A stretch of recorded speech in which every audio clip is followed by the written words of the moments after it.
So Ray, in preparing for this interview, I went to your website and I read words like CRAN and DAS, and when I compare and contrast that with a lot of meetings I had yesterday, I don't think anyone at the telecom exchange really knows what CRAN is.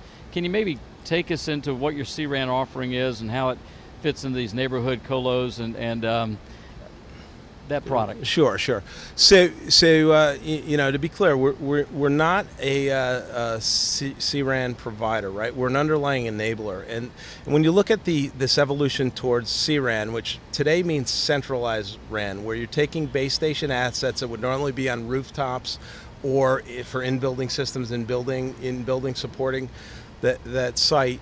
We're taking those expensive command and control assets and moving them back a bit of distance in the network and running fiber out to antenna locations. So the ultimate model for CRAN, the centralized, is a bifurcation of the RF processing and the command and control. Right. So you take the baseband unit, you centralize it, and that's the expensive part of the model. And you run out to less expensive remotes. So those remotes could be remote radio heads. They could be DAS remotes. And so we see this aggregation point as a base station hotel. That's a generic term used, or distributed colo. As the technology develops, there's a digital technology called CPRI. It's digital radio over fiber, to interconnect your baseband unit with your remote radio unit. Right. And that has very tight tolerances for latency, for jitter, and very high bandwidth requirements. So the spec calls for up to 9.6 gigabits of bandwidth, and it calls for very, very low latency. We have to be in the microseconds between the cell site, between the RF processing and the baseband unit. So that that wouldn't allow us to do all of New York City, for instance, back to one central colo. Like 111/8 supporting New York in a CPRI environment doesn't work, right? So you have to, and the latency over fiber is well known. And so we strategically have to place, we can't be over 20 kilometers away basically for any of the sites. So we've made a decision to try to stay close to 10 kilometers and strategically place distributed colos around the city where we'd aggregate these RF processing units at base station hotels and then mesh them back to get the switches at 60 Hudson, 111/8, and connect to the carriers. So how many of these mini colos or neighborhood colocations do you think you'll end up building? Well, we imagine that it would be very similar to the central office layout of Verizon, right? So, tens of COs in Manhattan and the boroughs supporting each of these neighborhoods. Now, we have to design for diversity also.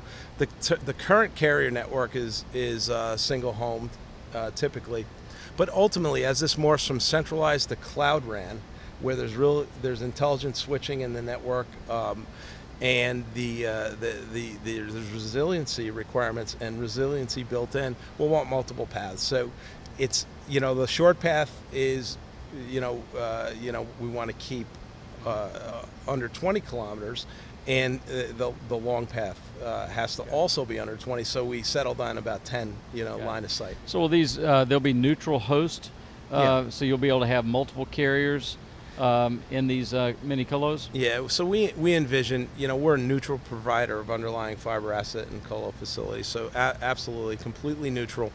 Our objective is to support the carriers directly as well as neutral hosts. The big players like Crown Castle and Extenet and American Tower, they don't need to own the underlying fiber asset to provide the services they provide to their customers. They're really about providing a solution that's goes well beyond the fiber. So if we can be that niche player that supports that underlying fiber and colo asset, we think there's a big opportunity to enable those guys to do more and get the shared the economic sharing and operational sharing of an underlying fiber network. And you talked about any pair anywhere, and you've got, let's say, these tens of mini co-locations, and you have to all of a sudden supply strands of fiber to 10 to 20 lampposts at the street level. Will those be shared facilities as well? Do you envision them being shared facilities? Ultimately, I envision the nodes supporting multiple carrier frequencies from different carriers. Today, to date, everything we've built in the city has been single carrier solutions. Whether it's small cell, which are always single carrier right now because it's a base station. But the DAS nodes are certainly capable of supporting multiple carrier cards, but we haven't seen that yet. Ultimately, I expect the neutral host to provide shared assets on the pole top itself. Got it. There'll be no bandwidth limitations because you've got fiber. I mean, you can put a lot of throughput. That's correct. Okay. Right. Why would a neutral host or carrier come to your neutral community co-location center versus going to a Bell CO and co-locating there, or going to one of the existing co-location facilities? Sure. So the ultimately they have to build a DAS network or a small cell network or a remote radio head network. They don't necessarily have to build a fiber network, right? And they don't necessarily have to build colos. In our model, it's a cost-sharing environment where they can focus on the high-value service, right, and we'll provide that underlying infrastructure to support that ecosystem. How do you plan your facilities, these mini colos, for 10 years worth of expansion? Because everybody knows they've got to densify these networks. Everybody knows that the mobile data and mobile video streaming is going through the roof.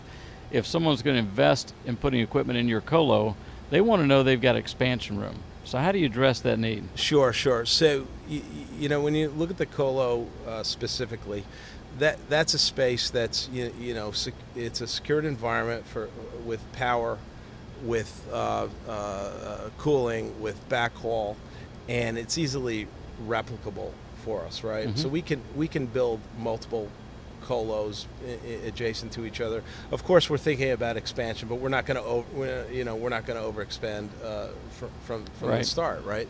So we're looking at optionality and additional space when we take down space.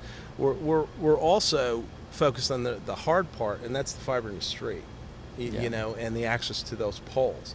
So that's a piece of the puzzle that we're putting a lot of thought into and a lot of work into building overcapacity, building significantly more capacity that's used day one, because that's the most expensive part of the network to put in. So you hear everyone talking about putting in their 864 cables now. Well, it's not just 864 cables. It's 864 cables times 10.